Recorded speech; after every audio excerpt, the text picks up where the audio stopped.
in Cameron Park, which is a high-impact site for those that are in our community.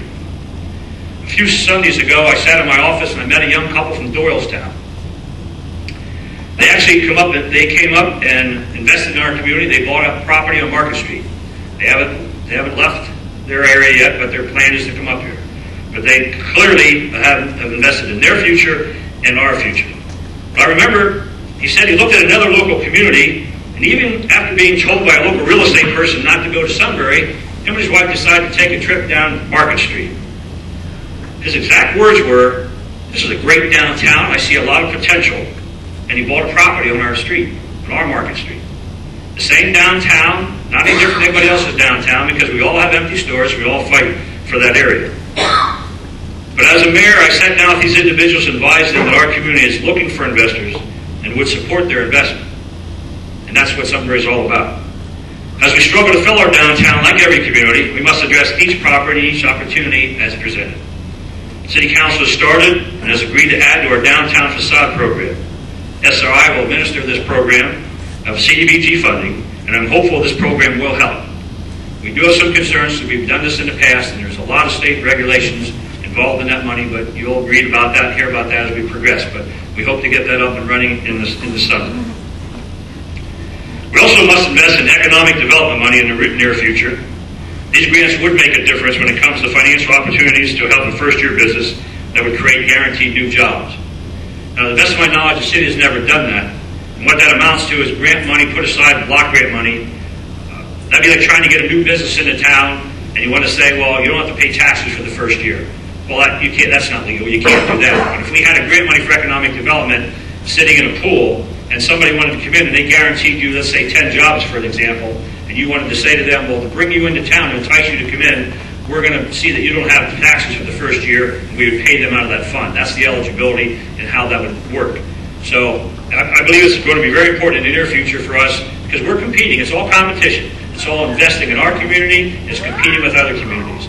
We want them in Sunbury. If it takes that little bit extra to get them in Sunbury, the business, that's what we're going to do. The Wolford Street project is moving along. Its final concept was just approved yesterday. That's how current that is. It will create over 2,500 feet of new sidewalks, street lighting and curbing along the northern edge from 10th Street to Market Street. A tree line and a 10-foot bicycle path will be created at the southern edge of the road that will run as far as Hawes Avenue and will make a great improvement for the entire neighborhood. Now, the new 10-foot bike path will allow us to add on in the future to make a much longer path. Currently, if you continue off the path into the Walnut Street extension, made that complete circle down to the stop sign at 10th Street, it would be 1 mile. I want to offer a special thanks to Kristen McLaughlin and the SRI board for taking the lead on this project. I think everybody's going to be thrilled when it's all said and done. It's a lot of sidewalks, that's a lot of improvement, and it's a great part of the city. As people leave the city, we want them to remember how great the city is, just like when they're coming in the entrance. Now, history is always talked about by most Sunburians, but we struggle to promote and teach our young people for our future. We sit with 2 turbines used by Thomas A. Edison himself, yet we can't get them out of storage. We must find a way to increase the interest and get people of all ages involved to maintain our heritage and find a way to promote for tourism without developing a competition with the Northumberland County Historical Society. I believe there's room for a new promotion of our history as we emphasize the beginning of our city from the early 1900s to date. I don't know how many of you in this room have ever been to Boston or walked the Freedom Trail, but I can foresee a history trail in the city of Sunbury. Now, I'm not comparing it with the Boston Massacre, the North Church, or Bunker Hill, but I do believe I can envision a sample of a trail. I can see a declared week of historic celebration in the city. Some citizens dress like our forefathers to give the city wide annual celebration discussing our past, similar to the current cemetery tours that we hold in October, if you've ever been involved in them. So we start the Northumberland County Historical Society in Fort Augusta. We walk down Front Street and come to the McClay House, and we make a left and we walk out, see all the architecture that we have on Arch Street. Then we make a right and we go out to Market. Now, somewhere in Market we need to find a place for the Edison part of history and a general site for what I've been calling the Historical Library. Then when the people are tired, they need a place to sit down, they can make a left and go down the street a little further and go to the Hotel Edison or any other restaurant that we have in our downtown. Even if this was only used in certain times of the years or even the holiday seasons, it could be used for historical dinners at the Packer House, old-time get-togethers at the Precy Savage Park overview at Cameron Park. It's an opportunity to promote our history for our children, or just bragging to friends of our proud heritage. It's my goal to start a proactive historic library evaluation committee. We've talked about history a lot throughout the community. Now it's time to step up and see if we have the interest or we don't. I foresee this as a volunteer group of all ages that would accomplish the following: gather an outline of our historic highlights of our past, prioritize what the committee actually felt they could promote. We would then separate this from the era of Fort Augusta. If the support is proven to be there, we could realistically negotiate a lease to buy a property and look into downtown Sunbury, create the City Historical Library, create a place for the Edison history of Sunbury in this area. We could have the opportunity to create a lasting organization of young and old to promote this goal. The goal is simple. It's time to get the citizens all involved in promoting our city's past as a way to use it to mark our city's future. I will be soliciting people for this starting tomorrow. Now, according to the American City and County magazine, the number of Americans ages 65 and older is expected to nearly double over the next 20 years. And only 20% of older residents believe they will live in the current residence. Of Americans over 65, 21% do not drive a car, making land use and transportation critical to area services. For the past 20 years, council people have discussed the impact that Memorial Acres has made on our 54% rental units.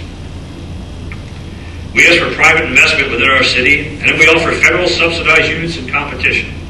This is why the time is now to market the current Memorial Acres site as a senior residential facility, possibly a hotel mini conference center, assisted living site, anything that we can have it run by outside professionals and get on the city tax rolls. Now, in my speech, I don't usually plug for campaigns or anything, but I do want to take a minute because I believe if you've ever met Councilman or Congressman Barletta from the Hazelton area, who's now going to be our representative, I believe, if I don't think that's changing around, so that's coming up for the election. But there's a man, I've been fortunate to meet him a few times and actually had some dealings with him, but here's a man that was the mayor of Hazelton for a lot of years and understands where we're at. I made a deal with him at the last meeting. I said I would help him campaign, but the deal is I had to have 1 hour with him, not his aides, not his assistants, not anybody but him, so we could talk about this project. I want to take a minute just to think about the Memorial Acres location. People living here would have the opportunity to use the recreation facility for their health. They have Wise Markets grocery store, a vehicle repair shop, 3 fueling stations, restaurants within walking distance. They have a central location that people can walk to and have access to everything they need in their daily routines. The location is perfect. Timing couldn't be better with the economy the way it is. It's an example of investment in our future and how it leads to economic opportunities. We must pursue that. Support it or not, but the Marcellus shale industry has made its way and an impact on our community. It is my hope that that opportunity grows as we are provided with environmentally safe jobs.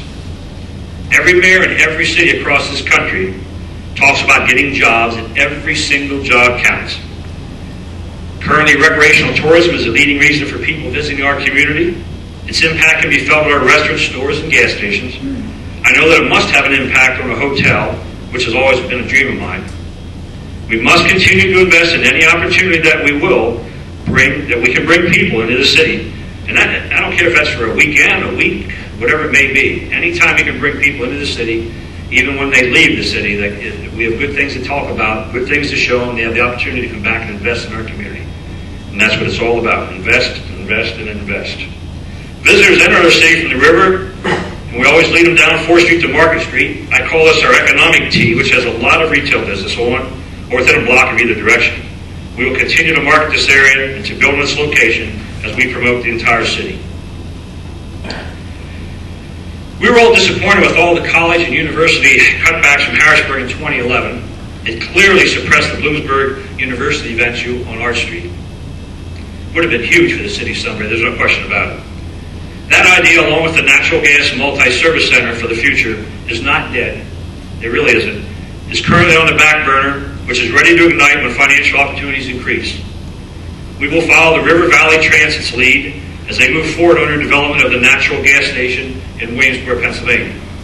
We follow that on a daily basis, or I should say a monthly basis. They're doing all kinds of studies up there. It's a matter of time. There's no reason if Williamsport has the first one, Sunbury can't have the second.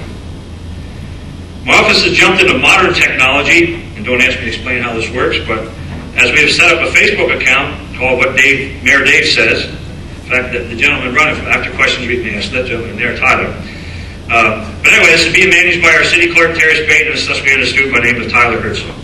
The goal of this project is to release to Friends of Sunbury a daily notification of ongoing and upcoming positive information and events. Please get involved. I don't know how many people are on it. I can't even stand here and tell you how to get on it. But the bottom line is, again, it's marketing. It's what I call marketing. It's promotion in any way we can do that. And Tyler has assured me that we probably have 1 million people looking at it already. So it's a huge, huge opportunity, and we're taking advantage of it. I do have one very special thank you tonight to announce, and that is Wise Market's 100-year anniversary. Sunbury has clearly developed throughout these 100 years because of their presence. It would not be what we are today without this first-class business.